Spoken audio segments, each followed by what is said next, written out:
Nizamabad urban నియోజకవర్గం MLA camp కార్యాలయంలో నిర్వహించిన సీఎంఆర్ఎఫ్ చెక్కుల పంపిణీ కార్యక్రమానికి ముఖ్య అతిథిగా నిజామాబాద్ అర్బన్ ఎమ్మెల్యే ధన్పాల్ సూర్యనారాయణ పాల్గొన్నారు. ఈ సందర్భంగా ఎమ్మెల్యే మాట్లాడుతూ వివిధ కారణాలతో అనారోగ్యంతో బాధపడి చికిత్స చేసుకుంటున్నటువంటి బాధితులకు సీఎం సహాయ నిధి ద్వారా 100 మందికి 26,49,000 రూపాయల విలువ గల చెక్కులను అందించారు.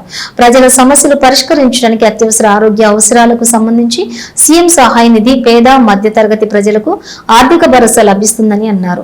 తన నియోజకవర్గంలో ఎవరైనా ఆర్థికంగా ఇబ్బంది పడుతూ వైద్యం పొందలేని పరిస్థితుల్లో ఉంటే వారికి ఈ పథకం ద్వారా ఆదుకోవడం తన బాధ్యతగా భావిస్తున్నట్లు తెలిపారు. ఇప్పటి వరకు అనేక మందికి సీఎంఆర్ఎఫ్ నిధులు మంజూరు చేయించామని, అర్హులైన ప్రతి ఒక్కరికి సహాయం అందేలా ప్రయత్నిస్తామని ఆయన తెలిపారు.